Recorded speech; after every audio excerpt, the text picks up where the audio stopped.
Bienvenidos al capítulo 2 de Sketching the World.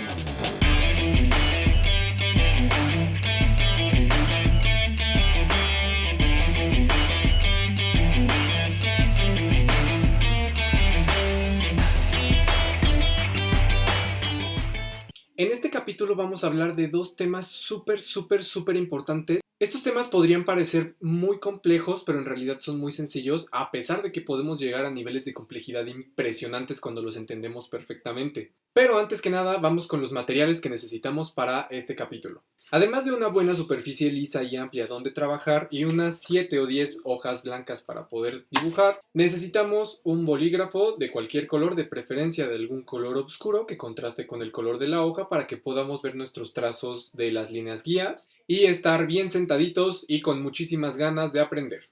Vamos a comenzar. Los dos temas de los que vamos a hablar hoy son 1. El análisis geométrico y 2. La descomposición geométrica. ¿Qué significa esto? Para comenzar, vamos a hablar de la descomposición geométrica, o más bien de la composición geométrica. Ahora les quiero preguntar, ¿cuál es la unidad mínima de la geometría?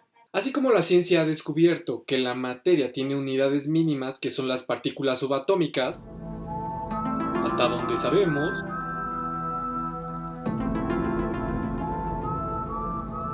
en la geometría existen también unidades mínimas. Pero antes de seguir con esto, ¿qué es una geometría? Una geometría es nada más y nada menos que cualquier forma. Una geometría podría ser un cubo, podría ser un triángulo, podría ser una pirámide, podría ser la computadora, la pantalla, el celular, nuestro rostro, nuestro cuerpo, etcétera, etcétera, etcétera. Al final, las geometrías son figuras, formas. Entonces, si decimos que las geometrías son figuras o formas, cualquiera que éstas sean, ¿cuál sería la unidad mínima en común que todas estas geometrías tienen? Resolvamos el misterio. Vamos a ir paso por paso. En primer lugar, tenemos un punto. Pero, ¿qué es lo que pasa cuando unimos un punto con otro punto? Entonces llegaríamos al punto número 2, que sería la línea. La línea es la unión de un punto con otro punto. ¿Y cómo unimos estos dos puntos? Pues con una serie infinita de puntos. Entonces, la unidad mínima es el punto, posteriormente viene la línea. ¿Y qué es lo que pasa cuando unimos varias líneas? Pues tenemos una figura o plano. Esta figura o plano ya es una forma con dos dimensiones, que son largo y ancho. Pero luego, ¿qué pasa cuando unimos varios planos? Entonces tenemos un volumen que tiene tres dimensiones, y estas son largo, ancho o profundidad y alto. ¿Y de qué otra forma se le puede llamar a estos volúmenes? Exactamente, formas o geometrías. Entonces, nosotros llegamos desde la unidad mínima de la geometría, que es el punto, hasta un volumen. Una vez entendido qué es una geometría y cómo se forma, podemos comenzar a hacer un análisis y una descomposición geométrica. En este caso vamos a dibujar algo muy sencillo. Vamos a dibujar una pera, una fruta. Y la vamos a dibujar en 2 dimensiones y luego en 3 dimensiones.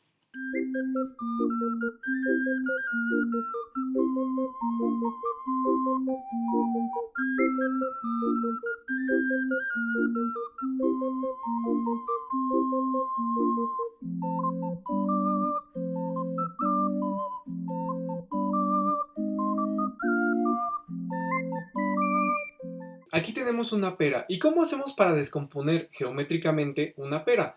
Pues nos podemos dar cuenta de que aquí tenemos varias figuras que están ocultas dentro de la forma de la pera. En primer lugar, lo que tenemos que hacer es analizar la forma en cuestión y después justamente descomponer esta forma compleja en las formas más sencillas que podamos. En este caso podríamos llegar hasta el nivel de la línea o incluso el nivel de los puntos. Así que si comenzamos, podemos ver que la pera está compuesta en esta sección por el segmento de un círculo. Asimismo, aquí arriba tenemos otro círculo y ya casi tenemos terminada la pera, solo faltaría de dónde salieron estos pequeños segmentos curvos que restan. Y pues es muy fácil, estos segmentos curvos, como les había comentado en el capítulo 1, son nada más y nada menos que segmentos de circunferencias. Entonces, aquí tenemos que de esta circunferencia estamos utilizando un pequeño segmento y de esta circunferencia no me cabe en la hoja, pero también estamos usando el segmento de otro círculo. Y así de sencillo hicimos una pera. ¿Qué les parece ahora una manzana?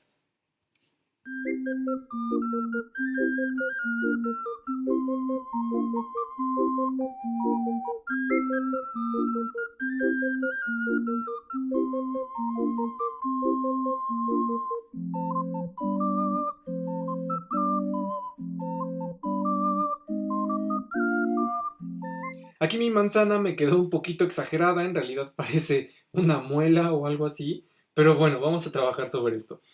Vemos también que en la manzana tenemos una serie de circunferencias ocultas, 2, 3, 4, y que están unidas por segmentos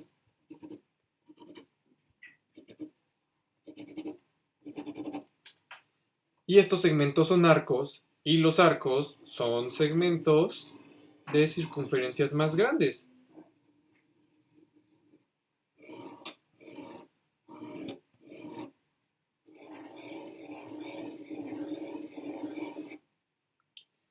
Y entonces tomamos estos segmentos que nos sirven para formar nuestra manzana. Este proceso es exactamente el mismo si lo hacemos al revés. Lo que hicimos fue analizar una forma que ya existe y sacar sus componentes. Para hacerla desde cero, lo que tenemos que hacer es pensar de qué figuras básicas está precisamente compuesta esta figura y las podemos trazar en una calidad de líneas guías para que no se vean demasiado las líneas que no necesitamos.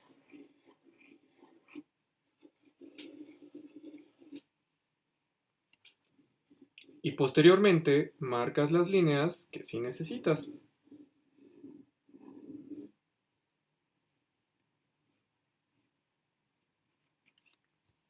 Así de sencillo. En este caso hicimos una descomposición geométrica en 2 dimensiones, pero ¿qué es lo que pasa cuando queremos hacerlo hasta las 3 dimensiones? Vamos a seguir trabajando sobre esta pera. ¿Cómo es una pera cuando la cortamos? Digamos que le hacemos un pequeño corte aquí. ¿Qué figura resultaría? Bueno, pues en este caso si hacemos un corte a la pera aquí, lo que veríamos sería más o menos una elipse. Y pues básicamente, si la cortamos en cualquier otro punto, también tendríamos elipses de distintos tamaños. Entonces, podemos marcar líneas. ¿Recuerdan el ejercicio del calentamiento en donde les dije que trazábamos líneas a la misma distancia? Bueno, pues para esto sirve. Entonces, estas líneas determinan cortes que le vamos a hacer a la pera, que van a resultar en distintas figuras. En este caso van a ser puras elipses. Entonces ahí tenemos una elipse, 2 elipses, 3 elipses, 4, 5 y 6. ¿Ya vieron cómo todo esto empezó a tomar una especie de volumen nada más por marcar las elipses? Este proceso de descomposición geométrica también se utiliza para generar geometrías físicas. Incluso los softwares de impresión 3D y de corte láser tienen una extensión que se llama slicer o rebanador, que es justamente rebanar un volumen sobre sus distintos planos para poder generar una figura en 3D. A estas creaciones o a estas figuras en 3D también se les llama estereotomías. Es un método en el que analizamos la geometría y la descomponemos para saber más o menos cómo funciona en sus grados más altos, del plano al 3D o desde la línea hasta el 3D. El resultado de esta descomposición geométrica puede que sea un dibujo pues bastante cargado de elementos o de detalles, entonces lo que podrían hacer después sería intentar trazar esta figura con la mejor calidad de trazo posible y con la menor cantidad de trazos posibles. Y así como vimos al inicio, este proceso de descomposición o de composición geométrica nos sirve para cualquier forma que nosotros tengamos. Existirán casos en los que si tratamos con una geometría muy compleja, como por ejemplo un rostro, y de hecho si ustedes han visto tutoriales de cómo se dibujan rostros, se hace exactamente lo mismo. Se tratan primero las figuras más básicas y al final se generan los detalles que le dan esta cualidad realista al dibujo de un rostro. Y bueno, este fue un capítulo muy enriquecedor, pero a la vez muy cortito y que requiere mucha práctica, por lo cual les voy a dar el reto del capítulo número 2 y este va a ser que ustedes hagan una serie de dibujos de objetos o de geometrías en 3D y que hagan una muestra de la descomposición geométrica de estas figuras tanto en 2 dimensiones como en 3 dimensiones. Entonces, por ejemplo, si ustedes hacen una pera, tendrían que hacer una pera en 2 dimensiones y otra con la descomposición en 3 dimensiones, como lo hice yo. Yo creo que un número adecuado para hacer esta práctica bastante bien serían 5 objetos, más o menos, lo cual nos daría un total de 10 dibujos, porque serían esos 5 objetos en 2 dimensiones y aparte esos 5 objetos en 3 dimensiones. Una recomendación importante que les puedo dar para hacer estos ejercicios es que intenten utilizar la mayor cantidad de la hoja posible. No importa si sus dibujos encima, no pasa nada. La verdad es que es muy padre tener una hoja llena de dibujos aunque estén encimados. No pasa nada. No hay que desperdiciar espacio en el papel. Además, aprovechen cada centímetro de sus hojas de papel e intenten hacer dibujos grandes. Entre más grandes, mejor. Yo les recomendaría que sus dibujos estén hechos más o menos a 1/3 de la hoja, más o menos un área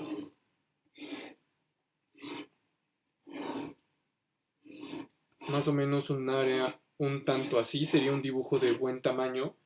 Y pueden hacer distintos dibujos en la misma hoja de distintos tamaños. A lo mejor por ahí les dan ganas de hacer un dibujo chiquitito y pues está bien, pero deben ensayar siempre sus trazos en dibujos grandes y en dibujos pequeños para que siempre estén practicando en estas cuestiones de cómo funciona su cuerpo a la hora de hacer un trazo. Es importantísimo conocerse a ustedes mismos y saber por qué no me sale una línea recta en cierto sentido o por qué no me sale una curva en un sentido y en el otro sí, etcétera, etcétera, etcétera. Eso sería todo por hoy. Ya todos tienen su reto y sus tareas para hacer sobre el capítulo 2. Espero les haya gustado muchísimo y nos vemos en el capítulo número 3.